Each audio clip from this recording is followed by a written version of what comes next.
방금 소개받은 박완서입니다.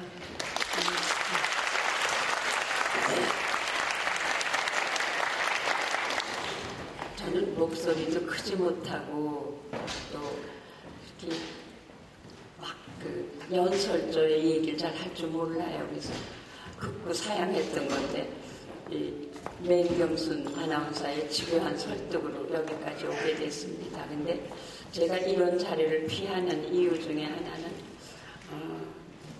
이제 좀 지병이 있어요. 고혈압 같은 게 있고 그래서 오래 서 있다든가 그러니까 꼿꼿이 서 있지 않더라도 사람 많은 백화점 같은 데를 간다든가 그러면 핑하고 어지러워지는 점이 있어요. 그래서 아까 이렇게 저기서 하면 좀 더 권위도 있고 그럴 텐데 그냥 앉아서 하겠다고 부탁을 드렸습니다. 제가 여러분에 비해서는 몇 배의 나이를 먹은 사람이라는 걸 감안해서 양해해 주세요. 교수님들이 쫙 하는 이런 거하고는 다르다. 그냥 할머니한테 얘기 듣는 거다. 이렇게 생각을 해주세요. 저도 그렇게 저는 소설가를 그전에 그냥 쉬운 말로 풀어서 이야기꾼이다. 이렇게 말한 적이 꽤 있어요. 저도 이야기꾼이라고 생각합니다. 전 그 이야기꾼이라는 데 대해서 그걸 폄하하는 말이 아니라 자부심을 갖고 있습니다. 여러분 많이 읽으셨지만 성경도 이야기고 예수님도 참 비유를 통해서 많이 말씀을 하셨는데 그것도 이야기라고 생각합니다. 근데 저는 정말 제가 나이가 많다 이렇게 얘기를 했는데 실제 나이보다 제가 더 어떤 때는 제가 올해 80이 돼요. 굉장히 많이 먹었죠. 근데 실제 나이를 어떤 때는 몇 년 전까지만 해도 우리 아이들한테 내가 무슨 애들한테 할머니가 괴물 같겠지만 할머니는 내가 500년은 산 것 같다 이런 말을 많이 합니다. 그것도 근데 요새는 1000년은 산 것 같다는 느낌이 나요. 그건 제 육체적인 나이가 그렇다는 게 아니라 저를 스쳐간 문화의 부피를 생각할 때 우리 할머니나 우리 어머니처럼 비슷한 문화 시대적인 데서 태어나서 우리 할머니 같은 분은 이 눈부신 변화, 저를 스쳐간 문화의 부피를 생각할 때 예전 사람 1000년을 살아도 이걸 다 걷겠습니까? 그래서 정말 여한없이 너무 오래 살았다는 생각을 하고 또 가끔은 더 살면 무슨 꼴을 볼까 이런 생각도 많이 합니다. 그런 저는 아주 보통집에서 태어났습니다. 보통집인데 그래도 우리 마을에서는 박조골이라는 조그만 마을이었는데 우리 마을에서는 그리고 어려서 아버지가 돌아가셨어요. 2살 때 아버지가 돌아가셔서 아버지 기억이 전혀 없어요. 그를 다 할아버지가 한 집에 데리고 살았어요. 옛날엔 다 그랬어요. 그리고 할아버지는 이제 마을에서 유일하게 유학자, 이제 옛날 글을 읽는 나중에 중풍이 걸려서 집에 계실 때 동네 아이들을 데려다가 한문을 가르치시고, 그러니까 동네 유지죠. 동네 유지, 그래가지고 항상 이제 우리 오빠하고 저하고 사이에는 애가 셋이나 있었는데 옛날에. 그러니까 어머니가 5남매를 뒀는데 셋을 다 잃었나 봐요.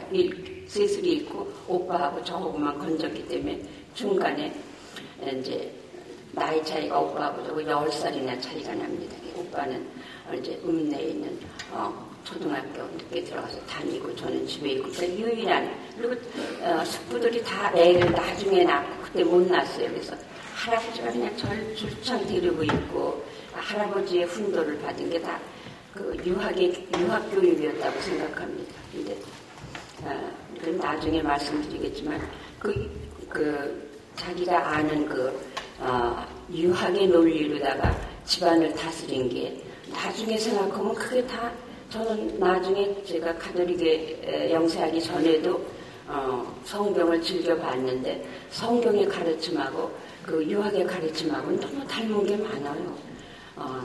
우리 집 사랑에도 할아버지가 써서 붙인 경천 애인 뭐 하늘을 공경하고 이렇게 백성을 사랑한다 뭐 그런 것도 다 서로 사랑하고 하늘을 공경한다 뭐 이런 거 그런 것도 뭐 언제든지 우리가 이제 할아버지가 좀 존경받는 마을 어르니까 우리가 동네 집에 가더라도 겨울에 어딜 가면 다 이렇게 아루목에 앉으라고 그러고 있대. 그전에 웃자리가 아루목이에요. 우리를 이렇게 좀 존경받는 집 손녀니까 막 혼자밖에 없는 딸이니까 막 아루목을 앉으라고 그럴 때도 그리고 당신 자식이 어느 잔치집에 간다 들어가 그럴 때 할아버지가 항상 타르이는 게 아루목에 앉고 또 좋은 음식을 너희들한테 대접하고 좋은 자리에 앉을 때도 절대로 밑에 자리에 앉으라. 윗자리에 덜컥 가지 말아라.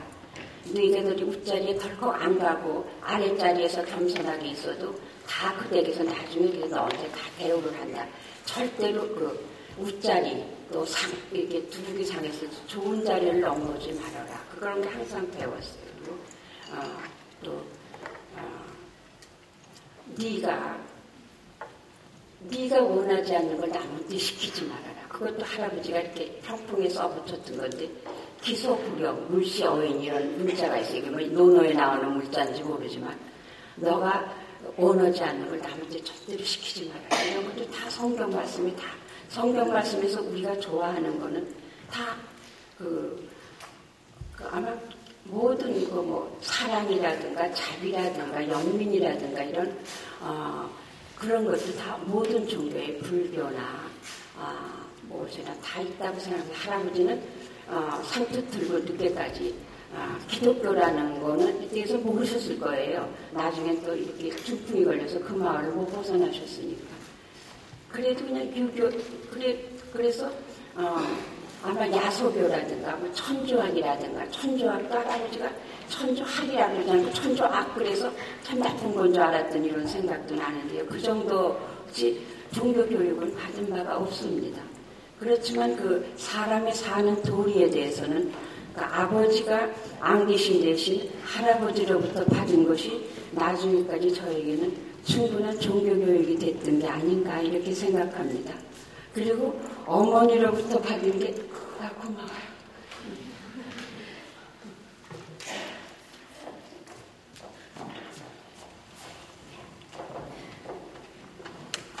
여기서 병으로 마시려니까 좀 어색하잖아.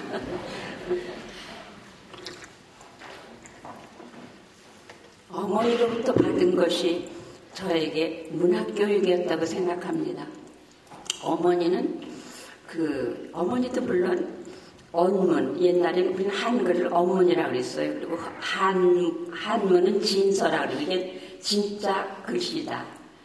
그리고 이제 언문, 여자들이 쓰는 이제 그냥 속된 글씨다. 그래서 그건 언문이라고 그러고 할아버지가 그렇게 말씀하셨어요. 할아버지는 그 한글을 갖고 한 번도 한글이라고 부르신 적이 없어요. 근데 겨우 언문을 깨치고 또 한문도 그냥 깊이는 모르지만 자기 남동생이 배우는 어깨너머로다가 한문도 좀 아는 이런 어머니였는데 어머니가 문학 애호가였다고 생각합니다.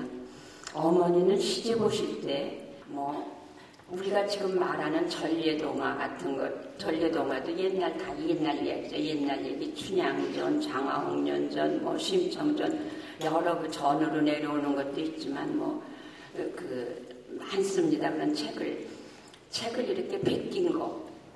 어머니는 삼국지 연역도 베꼈다고 그러니까요. 그런 거를 다 이렇게 베낀 것을 한 궤짝을 가져왔대요. 물론 혼수도 해왔겠죠. 시골에 보통 양반댁이었으니까. 근데도 우리 할아버님께서는 그전에는 그렇게 공부가 머리에 든 그 며느리를 좋아하지 않을 때예요. 옛날에. 좋아하지 않을 때였는데 또 그거를 그렇게 펴보시고 좋아하셨대요. 그리고 자기 친구분이나 동네 사람한테 자랑을 하셨대요. 다른 혼수에 대해서 자랑을 안 하셨는데 우리 며느리는 이야기책, 비싸한 이야기책을 한 궤짝을 가져왔다. 근데 내가 펼쳐보니 그 필체가 구슬 같더라. 그러니까 아주 글씨를 잘 썼다는 뜻일 겁니다. 그 빚제가 굿을 갖다라고 동네방네 자랑을 했다고. 그래서 우리 할머니는 좀 맏며느리를 너무 사랑하는 할아버지가 좀 미웠든지 그걸 갖고 저 양반은 속도 없이 그런 걸 갖고 자랑하고 다닌다고 좀 싫어하고 그러셨답니다. 그 정도로 이제 어머니는. 근데 이제 그래서 가끔 시골에서는 이제 그 농번기 가을 추수가 끝나면은 그 이야기책을 서로 읽는 거, 독서의 계절이죠. 이를테면 지금 우리가 지금 그런 계절이 있어요. 그러면 이제 동네 아녀자들이 와서 우리 어머니가 우리 할머니한테 이야기책 읽어주는 소리도 들었지만 동네 아녀자들을 말하고 이야기책을 읽어줍니다. 그러면 그게 옆에서 들으면 참 아주 이렇게 읽는 소리도 듣기 좋고 전 뭔지는 잘 모르겠지만, 근데 그런 경험보다도 또 특이한 경험이 이야기책 읽어주는 건 보통 우리 엄마 또래 이런 여자지만 또 듣는 거는 그 동네에 새로 시집 온 그 새댁들이 있어요. 한 해면 한 두셋이 시집을 오잖아요. 시집을 온 새댁들도 가을이면 우리 어머니한테로 편지를 써달라고 와요. 그러니까 어머니가 아마 글씨도 이쁘게 쓰거니와 이야기책도 잘 읽고 그러니까 편지를 이제 잘 쓰리라고 생각했나 봐요. 지금은 편지 쓸 때 자기가 생각한 대로 쓰면 되지만 그전에는 그러니까 제가 너무 옛날 이야기를 하는데 1930년대라고 생각해 주세요. 얼마나 오래전인가. 일제시대고 일제강점기지만 아직도 독하게 일제 말기에 2차 대전도 나기 전에 어느 정도 평화로운 시골이었습니다. 그걸 이제 그러면 편지를 써달라고 어머니한테 옵니다. 그러니까 좀 편지는 자기는 배운 게 없어도 좀 유식하게 쓰고 싶었고 그랬던 것 같아요. 그 옛날 편지에는 처음에 어머님 전 상사리, 부모님 전 상사리 이래가지고 기체의양망강하시고 그런 편지 투가 있어요. 그러고 나서 이제 할 말을 하는 거죠. 그런 게 잘 안 되니까 그러면 이제 그걸 또 글씨에도 다 문맹은 아니에요. 그때도 우리 마을이 그래도 개성지방이 좀 부유한 마을이 많았어요. 웬만치 사는 사람들인데도 그러니까 다 글씨도 쓸 수도 있고 다 그런데도 이제 와갖고 이제 엄마한테 좀 이렇게 멋있게 그 편지 써서 보내고 싶은가 봐요. 그럼 이제 셋이나 둘이나 이렇게 같이 모여서 와가지고 그냥 빈손으로 와요. 그럼 우리 웃방에는 어머니는 이제 그 지필묵이 다 있어요. 이렇게 갈아서 쓰는 거 하고 이제 이런 거 그런 게 있어가지고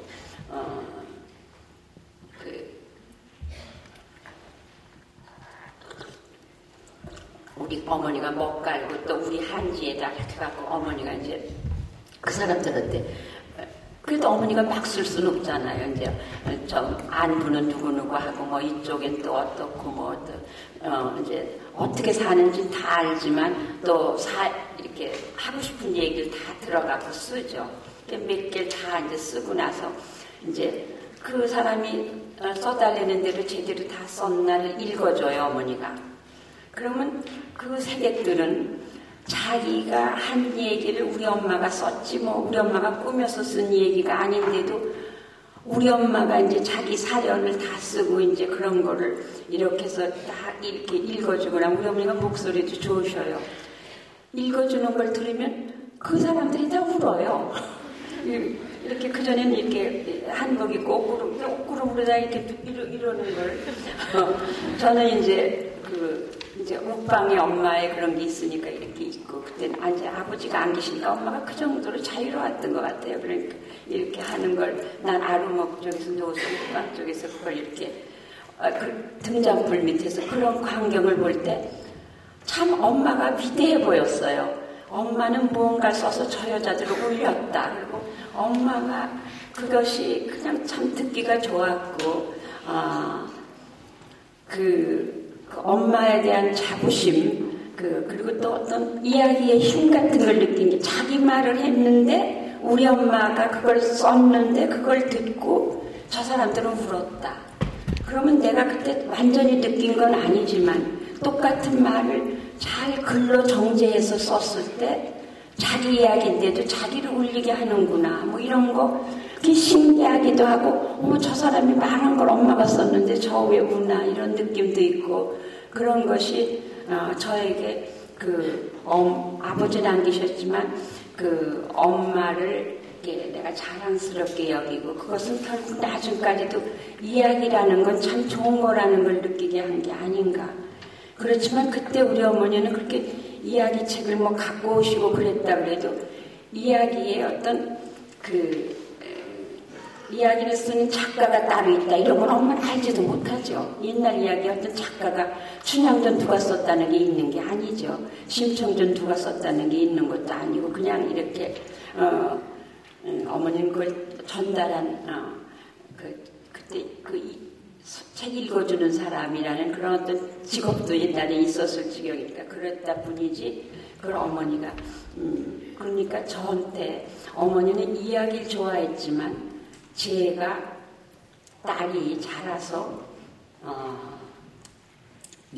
소설가가 된다는 건 상상도 소설가라는 직업이 이상이 있었다는 것도 몰랐습니다. 나중에 이제 서울 와서 알았을지도 모르지만 근데 우리 어머니가 저한테 바란 게 있어요. 뭔가 어머니가 오빠가 이제 시골에서 초등학교 졸업원회를 중학교는 서울서 공부시키겠다. 엄마는 교육열이 강한 그런 엄마였어요. 그리고 엄마가 교육열이 강할 수밖에 없는 이야기 그거 중에 하나가 우리 아버지가 돌아가신 게 알고 보니까 맹장염인데 돌아가신 거예요. 맹장염인데 그냥 아주 건장한 분이었고 마을에서도 유능한 농사꾼이었다가 농촌 지도자 같은 그런 분이었는데 어느 날 그냥 배가 막 아픈 날에서 거의 뭐 이렇게 대굴대굴 불러서 대돌에서 불러서 막 이렇게 그럴 정도로 그런 거를 이렇게 또 할아버지는 옛날 그 시골 선비가 그렇듯이 좀 약봉지도 이렇게 약재를 집에 사랑에 매달아 놓고 있으면서 동네 사람 약도 많이 지어주셔요. 한약재 같은 걸 선비의 교양이었다고 그래. 옛날에 한약에 대한 어느 정도의 홍역 걸렸을 때는 체증에서 급체에는 먹고 그런 게 그래갖고 이제 할아버지가 엉터리로 한약을 지은 거 막 먹이고 또 할머니는 또 맨 처음에 이런 사관을 튼다고 그러잖아요. 여기 피내고 나중에 그래도 안 되니까 할머니가 이제 무당도 불러다가 그러는 사이에 2, 3일이 지났는데 막 배가 이렇게 부어올라서 그때나 이건 보통 병이 아니구나 싶어서 달구지에다 싣고 20년이나 되는 개성시내로 갔는데 그래서 수술을 하긴 했답니다. 근데 수술했는데 그때는 복막에 벌써 고름이 차갖고 그때만 해도 일제시대 때 항생적 이런 거 있기가 전이에요. 이렇게 수술이 잘못돼서 보름하면 죽습니다. 그래서 그냥 혼수 상태에서 집으로 실려와갖고 돌아오셨다고. 근데 우리 어머니만 해도 그걸 아는 거예요. 이거는 서울에서만 살았어도 또 도시에만 살았어도 결코 죽을 병이 아니다. 맹장염이라는 게 얼마나 그때도 맹장은 얼마든지 수술할 수 있으니까요. 신식병원에만 갔어도 안 죽었을 거다. 엄마가 그런 생각을 했던 거는 엄마는 개성 사람이 아니고 서울 사람도 아니지만 서울 교회에 지금으로 치면 고양군 쪽입니다. 고양군 복제면 출신이에요. 그래서 서울의 외갓집 쪽은 아주 부유하고 그래갖고 외사촌들하고 서울에 와서 많이 지내고 그랬는데 외사촌들은 다 숙명 다니고 진명 다니고 그래서 엄마가 일찍부터 이 학교 이름이 숙명 진명이에요. 그래서 우리 오빠도 그냥 아버지들처럼 소학교는 나오면 그만이고 집안 형편도 그 정도밖에 안 되는데 엄마가 급고 데리고 서울에 중학교를 보내겠다고. 그래도 오빠는 집안의 장남이고 그러니까 할아버지도 용납을 하셔서 이제 오빠를 이제 데리고 서울에 갔는데 얼마 있다 저까지 데리러 오셨어요. 엄마가. 난 그때 이제 7살이 8살이가 됐을 텐데 딸도 서울에 데려서 오빠도 서울에 중학교 때 갔는데 저를 데려다가 공부를 시키겠다. 그러니까 할아버지가 또 노발대발 하셨어요. 전 그때 그 시골의 풍속에 따라서 아직 머리 꼬랑이는 못 땄지만 요만큼씩 따서 이렇게 종종머리라고 따서 누리고 있을 텐데, 근데 엄마가 할아버지한테 여발한 듯이 저를 단발머리를 시키셨어요, 집에서. 그때 그 수치감을 제가 잊어버리지 않습니다. 그냥 그때 단발머리는 지금하고 달라요. 지금 같으면 시골 그런 머리도 예쁜 머리인데, 그때는 소학교 간 애들이 다 머리를 이렇게 직접 깎습니다. 뒤통수까지. 그래서 직접 깎고 그 뒤통수를 다 이렇게 하얗게 밀어요. 여긴 단발 이렇게 하고 그런 머리인데, 전 본 적도 없는 머리를 엄마 서울에서 보고 그렇다고 이발소 데려간 것도 아니고 저를 이제 이렇게 시켰어요.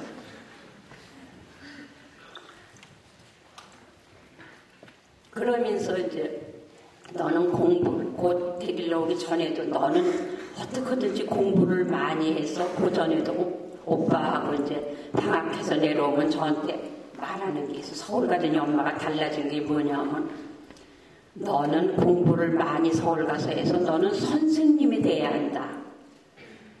그 엄마가 아주 그 오빠를 서울에 데려가서 이제 바느질품을 팔아서 아주 서울의 빈촌에서 살면서 바느질품을 팔아서 오빠를 중학교 공부를 시키면서 저까지, 오빠는 또 상남이니까 할 수 없었다 치지만 그 마을에서는 도대체 우리보다 부잣집도 많지만 있을 수 없는 일을 엄마가 한 거예요.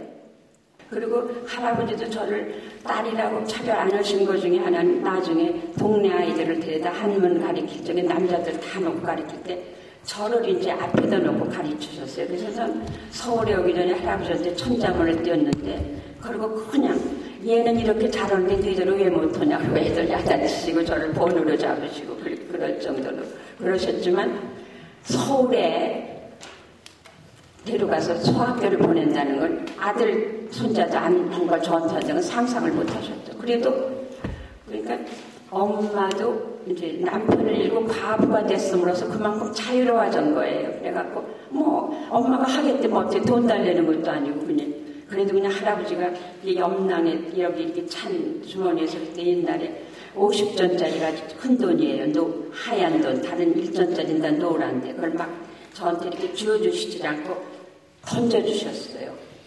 던져주시면서 에이 고얀지고 아주 고약하다니 어떻게 계집의 머리에 뒤에도 얼굴이 달렸냐 그러셨어요.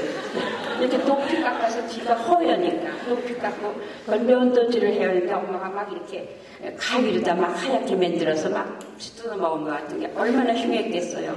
저도 막 거기에 뒤가 너무 허전해서 뭘 두르고 싶은데 엄마가 서울 가면 애들이 다 그러고 있다. 그러고 그냥 막 뒤에 그 꽁지머리 하고 가면 더 이상하다고.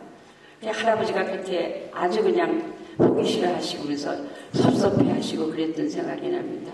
그래서 엄마가 서울 가서 서울 그래서 얼마나 좋은가 했더니 아주 저 현저동 지금은 뭐 좋은 데지만 옛날에 서대문 형무소 건너쪽에 그쪽에 아주 도시 빈민들이 시골서 온 그 도시 빈민들이 모여 사는 그 산동네 아주 물도 안 나오고 높은 산동네에 자기 집도 아니고 새방을 들어서 바느질품을 팔고 계셨어요. 그렇게 살면서 저를 끌어들인 거예요, 서울로. 그래갖고 저를 부자 동네 학교에 집어넣은 거예요. 그래갖고 인왕산을 넘어가지고 사직동으로 가서 매동국민학교, 지금도 매동국민학교 남아있습니다. 그때 매동, 제동, 그런 동자 붙는 그런 동네 학교가 아주 명문이었어요. 5개 그런 학교가 있었는데 거기다 저를 함부로 보낼 수가 없거든요. 학군을 위반을 했어요. 학군을 그때는 이제 현조동 사는 어디 가야 되고 근데 저는 사직동에 사는 친척집에다 그때는 기류계라고 해요. 주민등록을 글로 옮기고 그리고 저를 거기다 보냈습니다. 그러니까 제 유년기는 서울 와서는 굉장히 소외되고 불행했어요.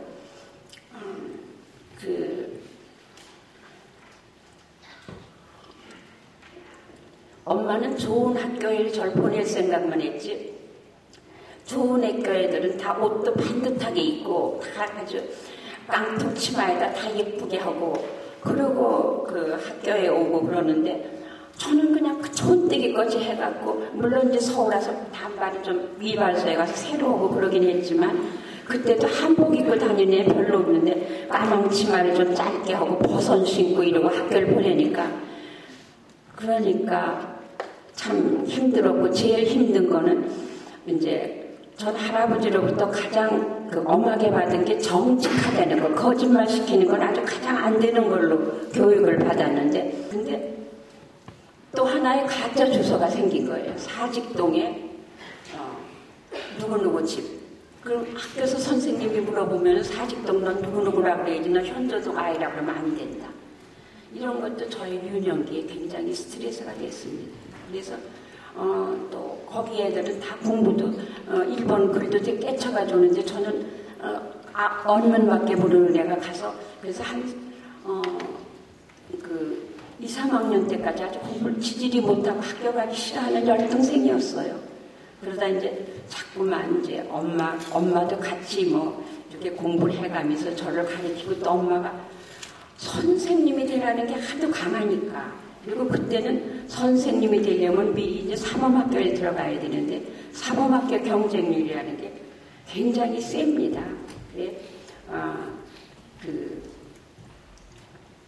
엄마의 그 선생님 그래서 엄마가 선생님이 돼야 한다는 걸 좀 느꼈는 게 엄마는 이제 우리를 바느질품을 팔아서 공부를 시키면서 보니까 여성의 직업으로 엄마가 주로 바느질 해다 주는 건 기생 바느질을 많이 해다 줬어요. 기생들. 그러니까 유일한 그 여성들이 돈을 버는 직업은 기생. 그거 외에 여성도 존경을 받고 남자하고 같이 그 대우를 받는 거, 월급을 받고 엄마처럼 불행한 경우가 되더라도 직업을 가지면 다 떳떳하게 살 수 있어요. 그럴 수 있는 게 이제 엄마가 생각해낼 수 있는 여성의 최고의 직업이었어요. 그렇지만 저는 사범학교 갈 실력이 못 돼서 제가 엄마가 또 동경하던 숙명을 가고 또 그때 이제 오빠는 서울에서 공립 상업학교를 나왔기 때문에 좋은 자리에 취직을 해서 집도 사고 오빠하고 저하고 나이 차이가 많기 때문에 아주 오빠가 먼저 성공을 해서 그때로서는 아주 성공을 했습니다. 그래가지고 그 동네도 미워놓고 이제 숙명 들어가서 다니고 때 엄마는 그래도 그걸 넌 숙명에서 공부를 잘해서 이제 숙명에서는 공부 잘하는 애는 일본 유학을 시켜준대더라. 그럼 일본의 고등사범이나 뭐 일본의 나라고등사범, 동경고등사범 이런 데까지 있는 걸 알고 그걸로 이제 너는 공부를 잘해서 가야 된다. 그랬는데 나라고사나 뭐 동경고사 갈 새 없이 숙명 2학년 때 이제 해방이 되고 그렇게 이제 그랬습니다. 그리고 이제 숙명 가서는 공부도 잘하고 그랬으니까 아마 엄마의 소원대로 제가 유교만 안 났더라면 제가 아마 뭐 중학교 선생님이 된다면 선생님 외에 그때 점점 이제 그 문학을 좋아하는 소녀가 됐다 그래도 엄마의 그 소원이 아주 강했고 그때까지도 뭐 소설을 써서 뭐 돈을 번다 이런 거 생각해 본 적도 없고요. 그냥 문학 애호가였고 그렇긴 하지만 그냥 유교가 안 났더라면 아마 그냥 뭐 학교 선생님 또 학問도 좋아했고 그랬으니까 선생님이 됐을 겁니다. 그랬는데 유교가 나고 그 유교가 나기 전에 이제 그 오빠 아마 좌익사상을 가졌었어요. 좌익사상을 가져서 인민군이 들어왔다가 패해서 갈 적에 오빠는 또 이북에서 도망을 왔어요. 도망을 와서 우리 집안은 오빠 때문에 아주 빨갱이 집으로 소문이 났는데 또 도망을 왔고 여러분은 그때 1950년대 한국 근세사를 모른다면 저의 그 이야기가 잘 이해가 안 될지 모르겠는데 50년에서 그 유교가 났다가 또 일사후퇴가 있고 그런 동안에 서울에 몇 번이나 인민군 세상이 됐다가 또 수복이 됐다 이렇게 엎치락뒤치락을 했습니다. 지금으로 치면 좌익 세상이 됐다가 우익 세상이 됐다. 우리 가족 중에 우리 삼촌은 그때 우리 6.25 때 우리 오빠도 죽고 우리 삼촌은 이제 국군이 들어왔을 때 이렇게 검거돼갖고 사형을 당했습니다. 우리 식구 중에 오빠하고 숙부하고 두 사람이 그때 죽었습니다. 그리고 저는 여자이기 때문에 끌려가진 않았어도 저도 그때 대학생이고 서울대학생이었고 그러니까 저도 만만한 대상이 아니죠. 그래서 제가 그 얘기를 온갖 수모를 겪고 그때까지만 해도 그냥 그때 쟤를 지탱시켜준 게 뭐냐 하면은 제가 그냥 이걸 재미를 하는 얘기가 아니라 제가 그때 그 온갖 수모를 당하고 그럴 적에 물론 당할 수 있는 데까지 당했죠. 그렇게 매를 맞거나 이러진 않았어요. 여러 가지 회유도 당하고 이러면서 제가 그래도 고개를 빳빳이 들고 그 모든 상황을 당당하게 견딜 수 있었던 거는 그때 전 서울대학교 1학년 국문과 학생이었습니다. 그때 그래 내가 이것을 당하지만 이 상황을 잊지 말고 기억하자. 그래서 언젠가는 이것을 증언하자. 그래 언젠가는 내가 소설을 쓰리라. 저것들을 내가 저 대먹지 않은 인간 같지 않은 인간을 내가 소설 속에 등장을 시켜서 악인은 악인으로 그리고 이때의 이야기 이거를 언젠가는 난 절대로 잊어버리면 안 된다. 이것이 내가 굴욕스럽다 그래서 이 순간을 잊어버리면 안 된다. 이것을 내가 너희들을 언젠가는 소설로 쓰리라. 다 너희들은 나의 소설의 까머리다. 이런 생각을 했어요. 왜 그때까지 학자가 되고 싶었고 선생이 되고 싶었던 아이가 왜 배란간 그런 생각이 났을까? 그때 그 어려운 상황을 저를 지탱시켜준 게 하필이면 왜 문학이었을까? 다른 거일 수도 있잖아요. 내가 언젠간 권력을 줘서 저것들을 어떻게 저 인간 같지 않은 것들을 왜 복수하리라 왜 그런 생각 많이 하잖아요. 왜 법대를 가서 뭐가 된다든가 뭐 이런 생각도 하고 권력으로다가 내가 부자가 돼서 말이지 좀 이렇게 떵떵거리고 삶으로서 뭐 어떻게 하겠다 이런 게 아니고 왜 하필 그 보잘것없는 문학이었던가. 나는 아마 나도 모르게 어떤 이야기의 힘을 믿었던 것 같아요. 그래서 그 이야기의 힘 중에는 어떤 증언의 요구 같은 것도 있습니다. 내가 겪은 경험, 내가 겪은 시대, 나를 스쳐간 시대를 내가 그냥 흘려버리지 않고 똑똑하게 기억했다가 언젠가는 이 더러운 시대를 증언하리라. 이런 강한 욕구 때문에 내가 정말 그 인간 이하의 인간 앞에서 다만 약간의 권력을 가졌다는 그 명목하에 괜한 양민을 괴롭히는 인간 앞에서 버러지처럼 내가 기는 상황, 기량은 기고 어쩌라면 어쩌고 다 하려는 대로 하면서도 내 마음에서 마지막 자존심, 인간으로서의 마지막 자존심은 지닐 수 있었다고 생각해요. 그때 마지막 자존심이 당하되 기억하자. 이것이 굴욕적이라고 해서 굴욕적이면 되게 그걸 잊어버리고 싶어 하지 않습니까? 굴욕적이지만 절대로 이걸 잊어버리지 말자.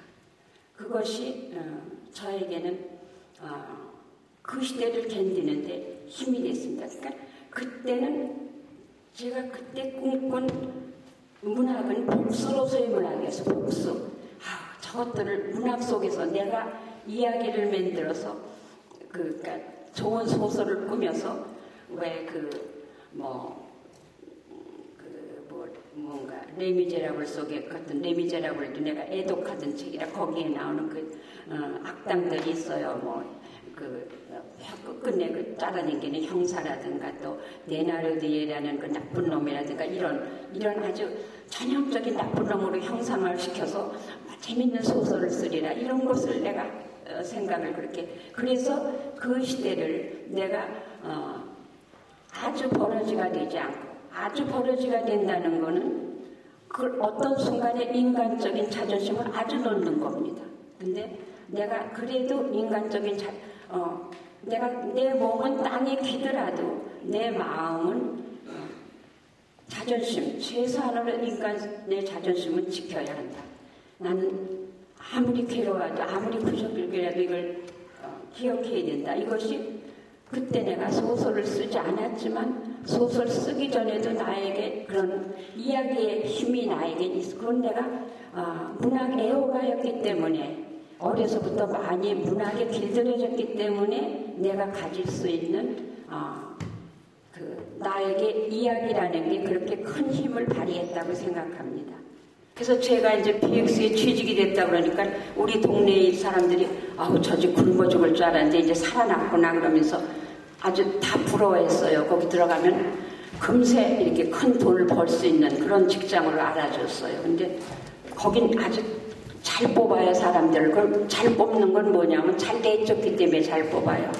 그러니까 거기서는 이제 블랙마켓이라고 해서 막 미군 물건 빼돌려서 팔고 이런 짓을 하다가 들키면 내쫓고 또 새로 뽑고.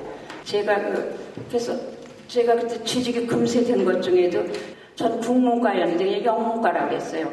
영문과라고 그러니까 그냥 단박 절 뽑더라고요. 그래갖고 들어갔어요. 그런데 이 사람들이 절 데려가는 데가 그 호화로운 반짝거리는 매장이 아니고 어두컴컴한 이런 데로 데려가갖고 여기 이렇게 커튼 같은 게 쳐져 있는 그때로 데려가는 거예요. 그래서 커튼을 이렇게 열면 뒤에 뭔가 화가들도 보니까 화가가 아니야. 무슨 중앙극장, 수도극장 이런 데서 깜판 그리던 사람을 데려다 놓고 초상화를 그리게 하는 데예요. 초상화. 그러니까 초상화부를 저를 데려간 거예요. 그렇다고 저를 그림 그리라는 게 아니고 저 같은 여자가 앉아갖고 미군들을 꼬셔야 돼요. 그리라고. 근데 이거는 다른 거 물건 파는 거는 영어를 못해도 되지만 꼬시는 걸 어떻게 합니까? 그리고 제가 보기에도 그림 같지도 않은 그림을 이렇게 그려갖고 그때 아주 제일 싸구려 그림 거기서 제일 비싼 그림이 아주 그 인조 스카프 피팅에다 이렇게 얼굴 그려주는 게 $6였어요. 이런 판에다 그려주는 거는 이제 $4고 이런데 그린 거 그 사람이 그리지만 근데 난 도저히 그 그리란 말이 어떻게 쓱쓱 지나가고 또 호기심 많은 쫄병들은 호기심이 많아서 이렇게 구경도 하고 해요. 그렇지만 무슨 수로 그림을 그리게 하겠습니까? 이건 그래서 내가 맨 처음에 책정한 월급도 많고 그래서 난 이제 월급만 받아도 살겠다, 블랙마켓 안 해도 살겠다 그랬는데 이건 뭐 도저히 안 되겠는 거예요. 그래서 그냥 가만히 앉았어요. 내가 앉았고 이제 하루 종일 주문을 못 받는 거예요. 그래서 화가들은 그리지 또 그 전에 받아놓은 주문인데 받아놓은 주문을 자꾸 바닥이 나고 자꾸 찾아가고 그래서 제가 이제 근데 뒤에서 화가들이 난리가 난 거예요. 그때 미스박 도대체 저렇게 벙어리가 앉았으면 어떻게 우리 뭐 먹고 사냐고. 그 사람들은 그려야 보고 저는 월급제지만 그래도 난 속으로 그랬어요. 나는 그냥 그냥 내가 이렇게 미친 척하고 여기 앉아서 한 달 되면 월급만 받아갖고 그만두자. 근데 자꾸 아우성을 치는데 보니까 그 사람들은 40대, 50대예요, 제가. 그리고 다 가족이 딸렸어요. 나도 내 가족이 딸렸는데, 나도 5 식구가 내 어깨에 달렸는데, 그 사람들 옛날에 애도 많이 낳잖아요. 그냥 다 몇 식구씩 딸린 사람이, 그 사람들이 막 나한테 독한 말도 해요. 누구 식구 목구녕에 거미줄 치는 거 보고 싶으냐, 별소리를 다 해요. 그러니까 책임감이라는 게 생기잖아요. 그러니까 자꾸 이제 이게 돼갖고 지나가는 사람한테 이제 너 참 잘생겼다, 쫄병했나 그런 거 있지. 그 저기 이렇게 기웃거리지. 장교 이런 사람은 그런데 기웃거리자 착착착 지나가는데 어리숙해 보이는 그러면 잘생겼다. 너 걸프렌드 있지 뭐 그런 걸 할 수 있잖아요. 그러면 이제 걸프렌드를 불러. 이걸 많은 내 보이프렌드들 말이지 전선에 가서 있다가만 내 조상을 그려보내주면 얼마나 좋겠냐 그러고 막 이래갖고 그래서 이제 자꾸 이렇게 주문을 맡게 되고. 근데 이제 이 매장이 참 고약한 매장이에요. 왜냐면 다른 건 하나 팔는 것만 아니에요. 근데 이거는 찾으러 와야 돼요. 그렇잖아요. 찾으러 와서 자기가 그 스카프를 두르고 다니는 애도 있어요. 여기다 이렇게 걸프렌드 그린 거. 그렇지 않은 애는 붙여요. 또 붙여달라고 하면 붙여줘. 그렇지만 아무튼 찾으러 옵니다. 찾으러 오면 아이고 이건 아니래. 더 이쁘다는 거야 주인이. 그럼 다시 그려줘야 되면은 화가들은 또 손해예요. 그러니까 내가 화가들 그때는 내가 거기서 내가 주문을 받게 되면서부터 내가 왕이에요. 그래가지고 이제 뭐 그리고 그 사람들한테 뭐 내가 박 선생, 이 선생 이래도 되죠. 그리고 또 아저씨 이래도 되죠. 아버지 뻘 되는 분들이니까. 근데도 아주 깍듯하게 이씨, 김씨 그러면서 아주 그냥 수모에 가까운 이런 모욕에 가까운 언사를 막 부리고 그랬으면 아주 막 짜증이 나고 그 나이에 내가 거기가 있다는 게 내가 아주 이 밑바닥까지 전락한 것 같은 느낌이 났어요. 근데 어느 날 그 중에 한 화가가 이렇게 아주 이렇게 두꺼운 화죽 같은 걸 옆구리에 끼고 왔어요. 그냥 속으로 꽃값하고 있네. 지가 무슨 저거 간판지에 주저에 저런 거 끼고 다닌다는 거가 지금 화가를 안 하네. 이제 그랬는데 그 중에 하나 이렇게 펼쳐서 보여줬는데 그게 이제 지가 그 대한민국이 아니라 조선미술전람회 일제시대 때 조선미술전람회 때 특선한 작품이 거기 실린 그런 그림을 저해요. 그게 절구질하는 여인이라는 그림입니다. 그게 박수근이에요. 그 사람이. 내가 그 사람을 알고 나서 거기 생활이 훨씬 수월해졌어요. 그러니까 이제 그분하고 이제 전장에 대해서 그러니까 같이 이야기할 수 있는 분이 섞여 있다는 거. 그리고 나에게 너무 집중되어 있던 걸 남에게 이렇게 다른 사람에게도 같은 동료들한테도 눈을 돌리니까 얼마든지 나하고 대화가 통하는 사람 또 여러 가지 그 전쟁통에 그 할 수 없이 이렇게 된 사람하고 여러 사람하고 사귀게 되고 그 바닥에서 살만한 바닥이 되고 또 동료들도 생기고 또 나중에는 그 서울대 미대 들어간 애도 거기 초상화 그리러 나하고 동기인 애도 오고 이러면서 거기 생활도 즐거워지다가 또 거기 관련해서 우리 남편도 만나고 이래서 결혼을 해서 이제 살고 그리고 뭐 이러면서 그 어떤 뭐 소설을 쓰겠다, 문학에 대한 것도 없고 애들을 뭐 또 여럿 나서 기르고 이러는 사이에 살림에 파묻히고 살림재미로 아무 그런 생각 못하고 살았습니다. 그러다가 그분은 끝끝내 아주 빈곤 속에서 살다가 돌아가셨어요. 돌아가시고 나서 그분의 유작전을 내가 68년인가 69년인가 유작전을 보러 가서 깜짝 놀란 게 물론 지금 같은 큰 비싼 그림값은 아니지만 굉장히 그 대우받는 작가가 돼 있었고 아주 그림도 좋았고 또 그때 제가 그림 하나를 소장하려도 살 수 없을 정도의 그림을 값을 호가하는데 그 그림은 그 사람의 유족이 소장한 게 아니고 다 이제 그 화상 그림 그리는 그림 거래하는 그 화상들이 소장한 거를 또 미리 소장한 사람이 다 내놔서 유작전을 한 거였어요. 그래서 화상들이 내놓은 것도 아주 비싼 값이었고 지금에 비하면 비싼 값도 아니지만 그때로서는 꽤 비싼 그 인류 화가의 그 바늘에 드는 그걸 보고 제가 그때 그 사람을 소설로 쓰고 싶다 생각을 했어요. 그래서 그거는 그 시대 그 사람에 대한 그 사람이 얼마나 소박하고 또 얼마나 훌륭한 화가였던가. 진짜 화가는 이런 사람이 아니었나. 다들 그때 그 사람은 곧 죽어도 그냥 이 분자를 놓고는 식구를 먹여 살릴 방도가 없는 거예요. 화가에 대한 제가 절절한 존경과 애정, 이런 것이 처녀작 남옥을 쓰게 했습니다. 잠깐 쉴게요. 예, 잠깐 쉴 테니까 우리 승려 여러분들도 멀리 나가시지 마시고 요 근처에서 잠깐 화장실 다녀오시는 정도 하실 수 있겠습니다.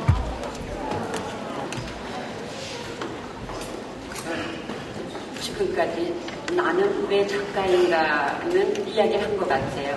그냥 어떻게 보면 뭐 타고났다고도 볼 수 있고 또 그렇게 그 팔자 뭐 이런 것도 있고 그냥 어려서부터 작가를 길러진 게 아닌가 뭐 이런 생각도 하고 그럽니다. 그리고 제가 가톨릭 영세를 받은 거는 작가가 된 후도 한참 제가 70년대 데뷔를 했는데 아마 85년쯤일 겁니다. 그때 이제 제가 이제 작가가 되고 나서 그 결혼 생활도 아주 순조로웠어요. 그냥 아주 편안하고 관대한 사람을 만나서 편안하고 관대하게 살고 아이들 다 건강하게 키우고 아이들을 5이나 낳습니다. 저는 아무튼 시대가 요구하는 거는 그냥 뭐 6.25의 그런 어떤 폭풍 전화도 그냥 정면으로 맞은 것처럼 요새 뭐 베이비붐 시대라고 나오잖아요. 베이비붐 시대라는 게 53년인가서부터 63년까지는 정확하게 베이비붐 시대라고 그러더라고요. 근데 제가 54년에 처제를 낳기 시작해서 63년에 단산을 했습니다. 하나 걸로 그러니까 2살 터울이라 그러나 이렇게 애를 5을 딱 낳았어요. 근데 이제 그러고 나서 이제 막내가 이제 국민학교 들어가서 아주 애들 치닥거리 하는 데서 좀 노연하고 나서 제가 소설을 쓴 게 또 금세 당선이 되고 그 후에는 금세 인기 작가의 반열에 올랐어요. 그래서 그냥 뭐 제가 그 청탁을 다 감당 못하는 작가가 되고 다작하는 작가가 되고 그래도 그러면서 살면서 제가 그 아이들이 다 건강하고 막 좋은 학교도 거의 척척척척 다 좋은 학교 들어가고 이래서 같은 집에서 20년을 살았습니다.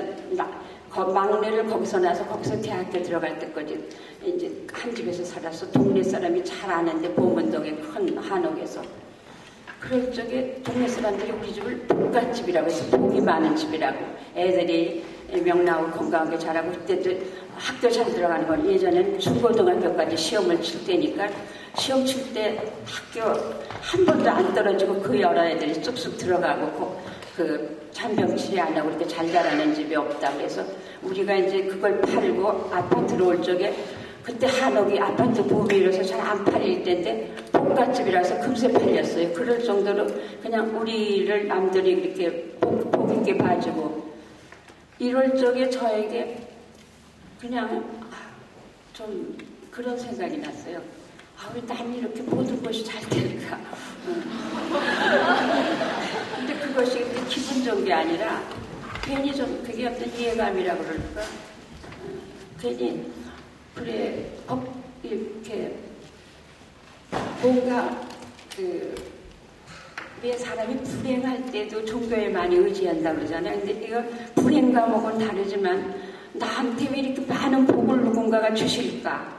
이게 겁나요. 그리고 이렇게 많은 복을 주면은 내가 그러니까 미리 종교를 갖는 게 이해가 돼. 이렇게 나한테 이렇게 좋은 운명을 주시는 분들한테 사실 그때만 해도 지금은 60살에 데뷔하는 분도 있고 그렇지만 40살에 처녀작을 썼다는 거는 많이 그때 화제가 되고 그랬어요. 어떻게 또 쭉 그냥 뭐 문예창 작가를 나온 것도 아니고 가정에 있다 배랑간 이래서 인기 작가가 배랑간 되고 애들 그럼 난 왜 이렇게 다 갖춘 걸 갖췄을까 그럴 때 너무 좋은 일만 나한테 있다는 데 대해서 반성을 하게 되고 그래서 여보 우리 그다음 누구에게인가 감사해야 될 것 같아요. 사실 난 너무 그래서 그리고 혹시 호사다마라고 이러다 나한테 무슨 나쁜 일이 있으면 어떡하나 미리 또 예방도 좀 하고 싶고 그래서 참 이기적인 마음이고 또 남편이나 나나 그냥 가정적이고 무슨 다른 별다른 취미도 없고 그래서 같이 이렇게 손붙들고 교회나 성당 가면 좋겠다 이렇게 생각을 했어요. 그래서 좀 말년엔 좀 그런 나이가 있는 것 같아요. 이게 물론 이렇게 불행한 일을 많이 겪어도 또 의지하게 되고 또 별로 아주 그냥 너무 잘 살았다 생각해도 거기에 대해서 감사해야 되지 않을까 이렇게 의기양양 바뀌면 하면 어떡하나 이래서 맨 처음에는 가까이에 교회가 있어 교회를 갔었습니다. 이 교회를 갔는데 우리가 한번 교회에 얼굴을 비치니까 막 우리를 따라오고 막 뭘 적으라고 그러고 그래요. 우리를 끌려고 그래요. 근데 또 우린 그거는 싫더라고. 우리 집에 신방을 오겠다 그러고 이러는데 그래서 또 나는 그냥 뭐든지 신앙도 자발적으로 하고 싶지 저 사람들이 막 이렇게 어디다 등록을 하라 그러고 어느 교회에서 그러는데 그리고 그 다음 일요일 날 안 갔더니 또 망두가 찾아오고 그래서 나 끌려가는 것 같은 느낌은 싫어서 성당에 가봤더니 아무도 우리가 아닌 척도 아니에요.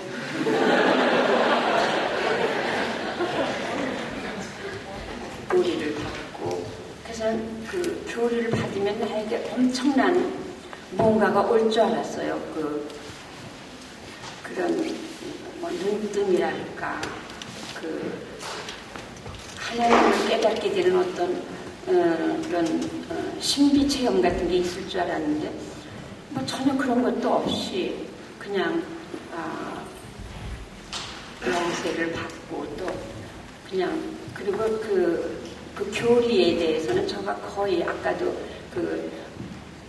내가 어려서 받은 좋은 그 유교적인 가정교육하고 거의 비슷하더라고 했는데 그런 게 자꾸 더 발견이 되고 그래서 그 교리가 하나도 낯설지 않았고 또 제가 문학을 하면서 특히 이렇게 다른 책 읽기를 원작 좋아하니까 뭐 성경 이야기 같은 것도 읽고 성경을 그냥 이렇게 아무데를 뒤쳐봐도 다 이렇게 비유가 많이 나고 그런 것도 나에게 참 많이 그게 맞고 그래서 그냥 그렇게 그래서 저가 먼저 영세를 받고 그 다음에 저희 남편까지 받고 그러고 내가 이제 나한테 이렇게 복을 주신 분한테 늘 매일같이 감사하고 이러니까 나한테 이제 더 무슨 재앙 같은 건 없겠지. 굉장히 내가 팔자 좋은 내 팔자에 대해서 불안감을 갖게 된 것이 종교 성당에 가자 뭐 이런 거에 갔다니 아니었던가 싶어요. 그러면 좀 안심이 될 것 같아요. 너무 나만 보기 좋은 것 같아서 이렇게 나는 내가 욕망이 너무 그렇게 많지 않았어요. 그냥 큰 부자가 되고 싶다든가 무슨 특별한 큰 욕망이 없었기 때문에 그냥 아이들 잘 자라고 물질적인 걱정 없고 또 소설가로서 또 이름에도 내가 부족함이 없이 내 실력 이상으로 평가받고 여기 너무 감사하고 근데 감사를 그냥 하는 게 아니라 어디 가서 감사하고 그러는 게 좋았어요. 그리고 이제는 뭐 내가 이렇게 내가 미리 찾아와서 감사까지 하니까 내가 나한테 무슨 재앙은 안 닥치겠지 그랬는데 사실 저에게 너무도 큰 재앙이 닥쳤습니다. 그게 이제 제가 그 성당 나간 지 한 3, 4년 그냥 엉터리라면 이상하지만 그냥 뭐 좋은 취미다 이런 생각 정도로 나갔던 것 같아요. 그리고는 이제 그 재앙이라는 게 제가 복 중에 하나였던 그리고 그 아들을 잃기 전에 남편도 그 해에 88년입니다. 남편은 이제 폐암으로 그래서 남편 폐암으로 잃고 그래도 저도 모든 그 고락을 같이 해왔고 여러 행복을 같이 해왔기 때문에 그 남편 먼저 잃었을 때 지금도 남편 잃는 얘기보다 아들 잃는 얘기 먼저 나오는 것처럼 그냥 그 남편 죽었을 적에 물론 그때 다 애들 다 있을 적에 남편이 그랬을 적에 정말 못 살 것 같아서 밤낮 그 남편 영정을 놓고 나도 데려가지고 그랬었어요. 그렇게 비는 게 아닌데 도대체 모든 기쁨 그때 딸내서 다 시집 보냈고 아들 장가 보내만 안 보냈을 때 이제 레지던트만 끝나면 장가 보내려고 이제 그때 그랬어요. 그랬을 적에 그러니까 아들이 딱 그렇게 되고 나니까 남편한테 나 데려가 달라는 말이 쭉 들어가고 아니면 날 데려가랬더니 우리 원태요. 거기 원태를 데려갔냐고 남편도 다 꼬불기 계시고 정말 그 견딜 수 없으면 세상에 제가 별로 고통을 안 갖고 있는데 그 고통을 한꺼번에 겪는구나. 어떻게 할 수가 없는 거예요. 그래서 내가 이렇게 내가 어떻게 할 수가 없어. 온몸을 다 벽에 부딪혀도 보고 어떻게 제가 장례도 못 봤어요. 내가 혼절을 해버렸어.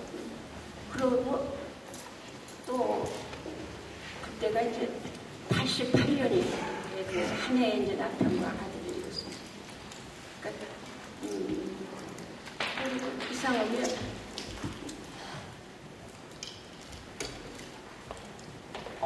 어떻게 할 수가 없는 것 중에는 그 상실감도 상실감이지만 그 자랑스러운 아들 잃고 나서는 부끄러워요. 그렇게. 그 사람들이 막 이렇게 와서 이문도 하고 그러잖아요. 왜 와서 어떡하냐 그러고 내가 못 먹고 그러니까 그 동네 사람들도 교우들도 찾아오니까 내가 너무 지겨워가지고 딸네 집으로 도망을 가서 있는데 거기까지도 오고 우리 딸들도 다 교우입니다. 그러니까 또 성당 친구들도 오고 모두가 근데 이게 저 사람들 좀 안 오게 해달라 나 혼자 있어도 그냥 그렇게 창피해요. 어떻게 내가 그걸 못 지녔냐 기회를. 나는 뭘 잘못해서 이런 일을 알게 있나. 난 아주 떳떳하게 말이지. 나쁜 짓 하나 안 하고 누구한테 내가 그렇게 생각이 되더라고요. 물론 마음으로 누굴 좀 미워한 적도 있고 그러지만 누구를 내가 여태까지 남을 요만큼이라도 손톱만큼이라도 행동으로 해코지한 일도 없건만 도대체 나한테 왜 이런 벌을 주십니까? 정말 원망할 건 하나님밖에 없고 그리고 누가 이렇게 와도 그 사람들이 나를 다 부경으로 오는 것 같아. 저 여자는 아주 착한 척하고 이러고 다니더니 도대체 뒤로 뭘 잘못해서 저런 일을 겪나 이렇게 다 수군거리는 것 같아요. 그리고 또 88년인데 올림픽 할 때 아닙니까? 그 가을 근데 그냥 이 올림픽 그때 우리나라 굉장히 했잖아요. 그래서 텔레비전을 왜 아파트에 있으면 켜놓으면 아래 5층에서 와 하는 소리 들리는 게 다 나를 조롱하는 소리가 진짜 못 견디겠고 밥 한 숟갈 물 한 숟갈을 못 먹는 게 또 사람들이 뭘 자꾸 해가지고 그러니까 먹어도 토하고만 그러니까 우리 부산에 딸이 하나 있습니다. 그래서 대학 자기가 부산에 있는 대학에 나가는 딸. 그래서 걔가 엄마 이러면 안 되겠다. 그리고 내가 가 있던 딸은 애가 학교 선생님이었어요.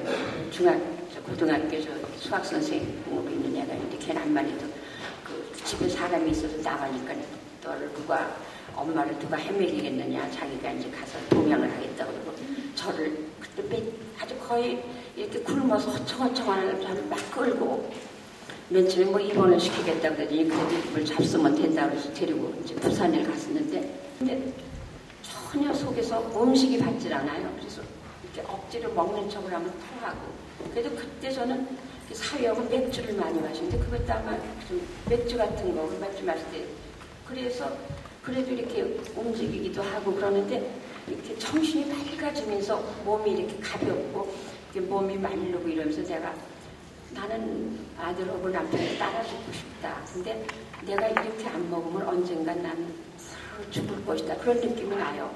정신이 이렇게 맑아지면서 몸이 쓱 이렇게 뜨는 것 같은 내가 이렇게 이 몸을 벗어날 수 있는 것 같은 느낌이 자주 와요. 그러면서 목숨을 끊는 일은 벌레도 잘 못 죽이는데 나를 어떻게 끊겠는가. 아파트 10층이니까 뛰어내려도 되고 근데 정말 살고 싶지 않은데 가만히 이렇게 있으면은 죽겠지 이런 생각을 하고 아들 남편 다 데려가셨으니 저도 좀 데려가 주세요 이제 이러고 있는데 그때 이제 제가 그러고 있는데 부산에 있는 분도수녀원에 이혜인 수녀님이 저 그 전부터 친구였습니다. 그분이 가까우니까 그 광안리 얘네 집을 해운대인데 저를 이제 오셨어요. 오시더니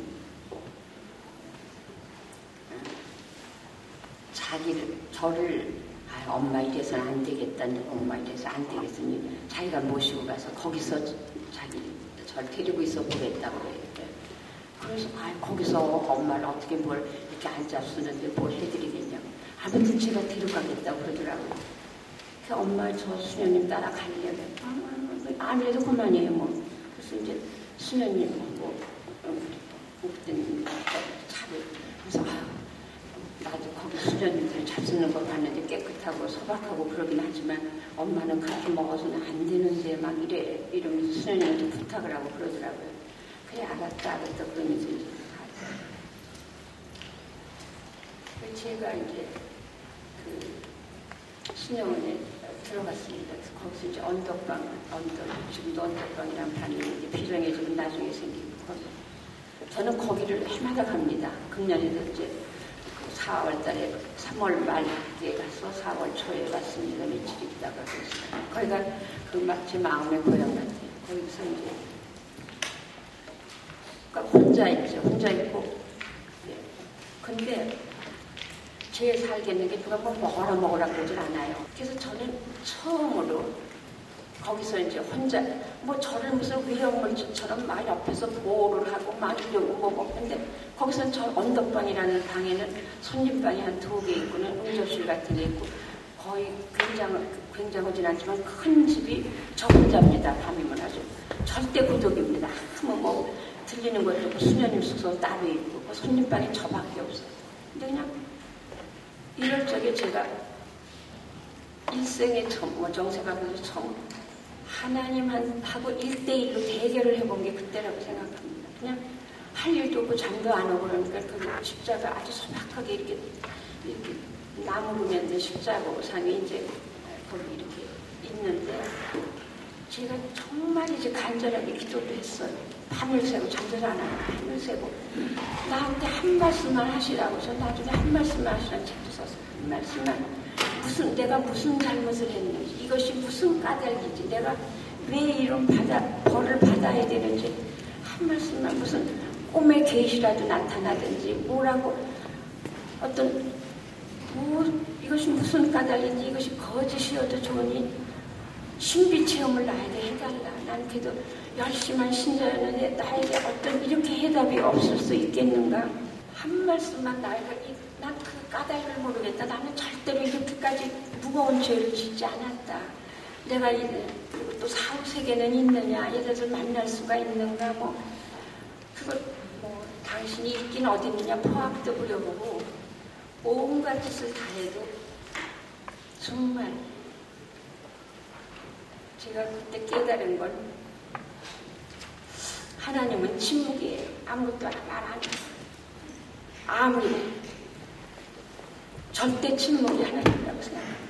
내가 그렇게까지 가슴을 들뜨게 그랬는데 전혀 정말 난 꿈에 자다가도 이렇게 뭔가 아들이라도 나타나서 꿈에도 안 보여요.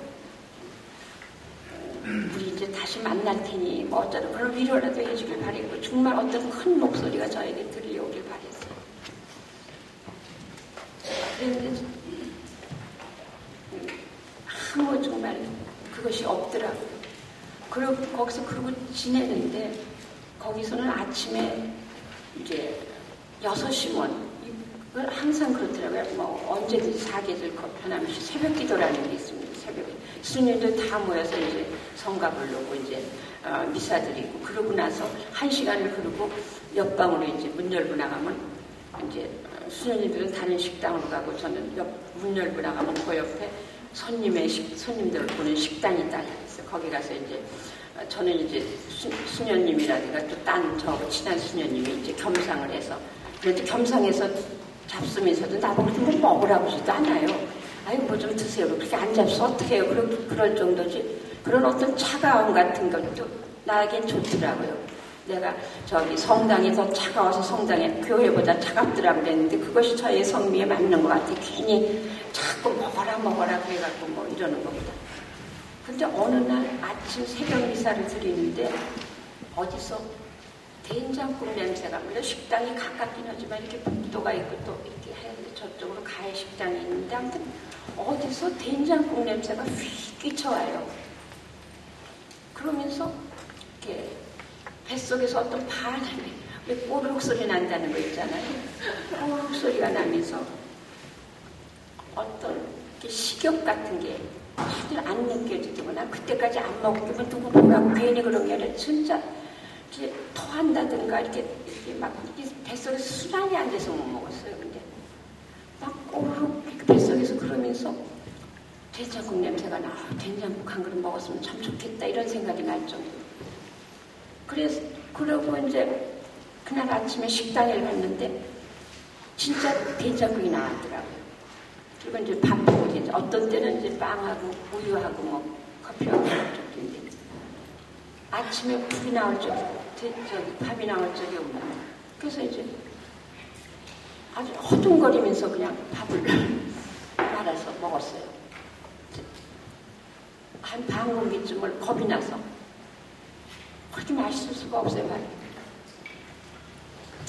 그래서 그날은 점심도 먹고 그리고 이렇게 먹어서 괜찮을까 무슨 증이 없을까 그랬는데 뭐 나중에도 괜찮고 무슨 그러니까 소통이 이제 먹은 것이 이렇게 내려가고 이렇게 되는 거를 내가 느꼈습니다. 식욕이 생기면서. 그래서 이제 제가 너무너무 제 자신의 몸에 대해서 난 의당 내 몸은 내 자식이나 남편을 따라서 따라 죽을 수 있으리라고 생각을 해서 아주 곱게 그래서 그 수녀원에서 죽어도 좋다. 그러니까 아주 예쁘게 정말 아주 바스라져서 죽을 줄 알았어요. 그랬는데 아니 아기같이 내가 먹으니 어떡하냐고요. 그렇다고 그걸 거슬릴 수는 없는 거 아니에요. 식욕을 하는 건 못 거슬립니다. 그래서 제가 먹고 그 다음날 또 배설도 잘 되고 이러니까 내가 그냥 막 여태까지 막 그 하나님한테 간절히 기도하던 하나님한테 막 포악을 부렸어요. 내가 막 어떻게 나를 이렇게 짐승같이 만드십니까? 그러면서 그냥 너무너무 진짜 거기 들어가서 서럽게 울었어요. 그것도 혼자죠. 그리고 내가 너무 나는 아주 예쁘게 이렇게 약 먹고 그러지 않아도 남편 따라 아들 따라 잘 아주 갈 줄 알았는데 또 막 먹지 뭐예요. 그래서 난 거기서 밥 한 이틀인지 먹고 나서는 수녀님 고맙습니다 하고 난 나왔어요. 거기서 밥 먹는데 뭐 그래갖고 이제 우리 저기 딸내 와갖고 나 서울 간다. 그리고 이제 걔도 내가 집에 여러 가지 생각나는 게 집을 좀 고치고 그러고 들어와 오고 나서 이제 우리 저기 아들이랑 또 남편이랑 장례 치러준 이제 신부님, 그게 우리 성당 신천동 성당 신부님이죠. 그 댁에 이제 인사를 갔어요. 저 집에 돌아왔습니다. 이제 또 살아야지요. 이러고 돌아왔습니다. 갔더니 그 신부님이 이제 이제 그 사제관에 이제 들어오라고 해서 차를 한잔 주시면서 이렇게 방에 들어갔어. 이제 사제관에 가서 이렇게 있는데 그 사제관에 이렇게 여러 가지 장식품이 있는데 그 탁자가 이렇게 있는데 그 탁자에 도자기가 있어요. 도자기가 있는데 그 도자기가 김수환 추기경님이 이렇게 글씨 써줘갖고 본 도자기더라고요. 근데 거기 공교롭게도 밥이 되어라 이렇게 써있어요. 밥이 되어라. 아마 그건 사제한테 너희는 이제 밥이 되어라. 그게 나도 내가 간절히 바라던 주님도 밥이 되어서 나에게 오셨구나. 이 사제들의 임무도 아마 밥이 되는 거죠. 김수환 추경이 나중에 남기신 말도 밥. 네. 그러니까 내가 그렇게 찾아 헤매던 그 주님의 말씀도 너 밥이나 먹고 살아라예요. 우리 밥이나 먹고 살아라. 밥. 난 그래서 제가 체험한 주님은 침묵이고 밥입니다. 밥이 생명이고, 난 그런 거 이제 그것도 어려서 받은 교육하고도 관계가 있는데, 그냥 그 할아버지가 인자하셨어도 수채꾼에게 밥알만 하나 있으면 그렇게 야단을 치시면서 하늘이 노려다 보신다 막 이러고 그렇게 밥을 존중하던 생각도 나고요. 밥이라는 게 우리에게 생명이고 생명이요 진리요 길이 밥인 것 같아요. 거기 수련에 안 들어가고 있으면 제가 무지무지 애들을 괴롭히고 그랬을 겁니다. 그냥 안 먹는다고 괴롭히고 어째서 괴롭히고 막 그리고 그 오는 사람한테도 이제 절 위로해준다고 오는 사람한테도 제가 온갖 추태를 다 부렸을 거예요.